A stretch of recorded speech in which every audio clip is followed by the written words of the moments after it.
What if I told you that in the shadow of Hollywood's golden age, there was another film scene equally bold, equally glamorous, equally groundbreaking, thriving quietly behind the Iron Curtain?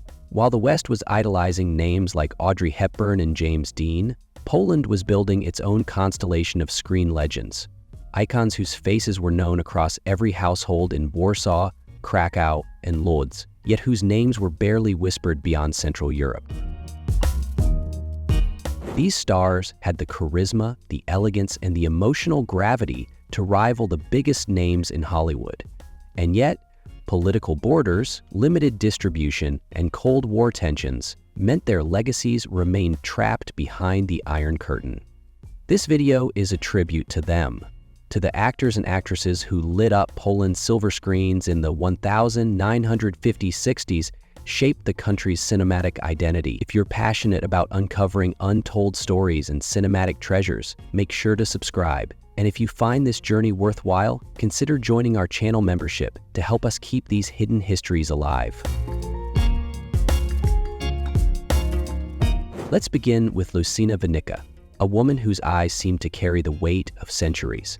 In a time when glamour often meant smiles and sparkle, Winnicka was something else entirely. Mysterious, cerebral, almost mythic, she gained widespread recognition in Night Train, 1959, a haunting psychological thriller where her restrained performance created tension more powerful than words. But it was Mother Joan of the Angels, 1961, that truly cemented her place in cinema history. Though just outside the 1950s, this film reflected her 50s stardom and carried echoes of Dreyer's Joan of Arc, blending religious fervor with repressed sensuality in ways that stunned global audiences. Winnicka worked closely with her husband, Jerzy Kawalerowicz, a towering figure in Polish cinema. Together, they created art that was personal and politically charged, always walking the line between state censorship and raw creative truth. Lucyna could have easily had a career in France or Italy, even Hollywood. But like many of her peers, she stayed, choosing artistry over fame. Her performances don't scream, they haunt, subtle, internal, infinitely watchable.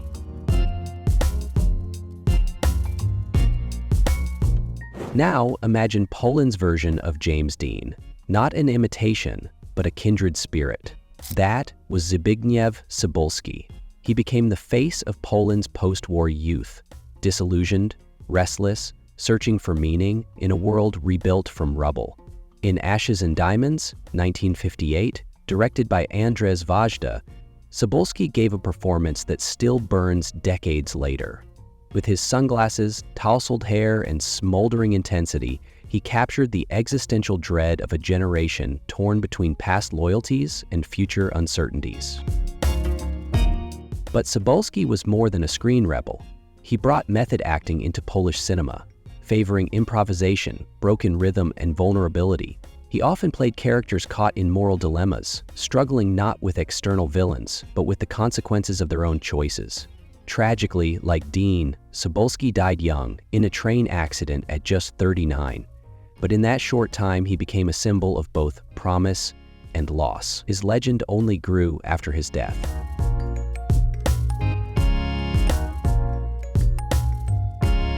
Next, meet Barbara Kvetkovska-Lass, a name that for a brief moment flickered internationally.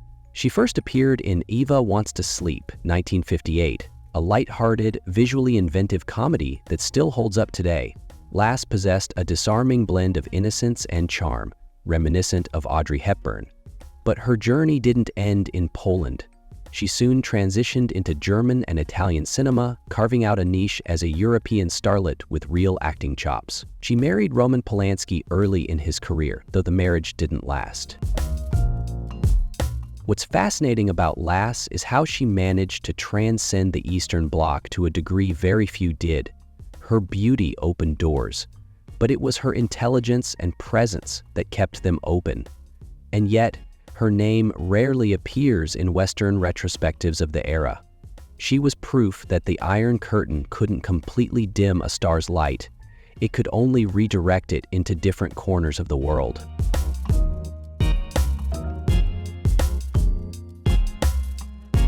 Then we have Tadeusz Lamniki, one of the most respected and versatile actors in Polish history. His screen debut came in the mid-1000s, 950s, but it was A Generation, 1955, directed by Wajda, that marked his arrival as a cinematic force. Lamniki was a trained stage actor who brought classical depth to every film role he took. He could play soldiers, poets, teachers, revolutionaries, and make each feel utterly human. Unlike the more rebellious Sabolski, Lamniki projected control, precision, and gravitas. Directors loved him because he could embody complex moral themes with total sincerity. He wasn't flashy, but he was unforgettable. In a period when Polish cinema was trying to reconcile trauma with hope, Lamniki became the face of resilience and introspection.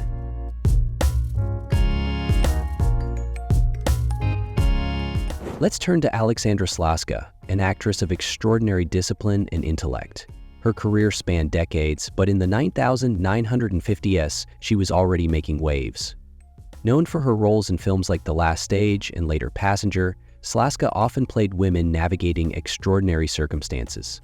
Concentration camps, war zones, fractured families. Her face was stoic, but her eyes revealed storms of feeling. She had the kind of screen presence that didn't need words. Her strength was in stillness.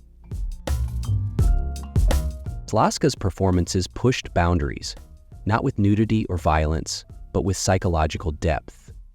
She was the thinking person's star, loved by directors for her commitment and by audiences for her quiet power. Today, many of her films are being reevaluated by scholars and cinephiles, and it's clear she was years ahead of her time.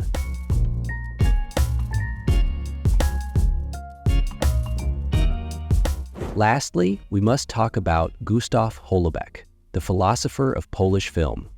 Holbeck often played characters who were deeply reflective, men caught in existential crises or moral paradoxes. In The Noose, 1958, his portrayal of an alcoholic man wrestling with despair was raw, intimate, and deeply human.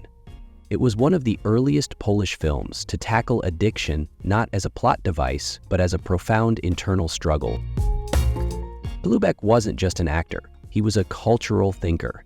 He later became a theater director and even a politician, but his legacy lives strongest in his films. Watching him is like listening to a soliloquy, even when he's silent. He demanded attention, not through force, but through truth.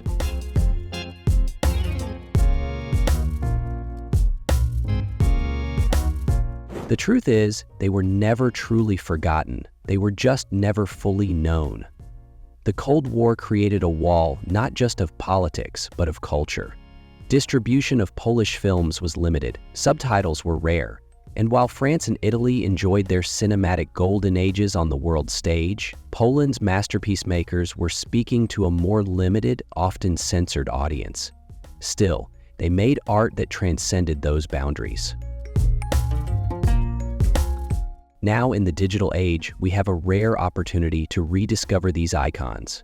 Restoration projects, streaming platforms, and growing global interest in non-Western cinema are finally bringing their work to a wider audience. These stars aren't just historical footnotes, they're a missing piece of cinema history. If you found yourself moved by their stories, if you're eager to learn more about the forgotten legends of world cinema, I encourage you to join our channel membership. Your support helps us unearth more incredible stories, restore lost legacies, and share this cultural gold with a world that's finally ready to listen. Thank you for watching. Don't forget to like, comment with your favorite star, and subscribe for more cinematic deep dives. And remember, some stars shine brightest not under Hollywood lights, but in the quiet dark of a film reel that's been waiting decades to be played again.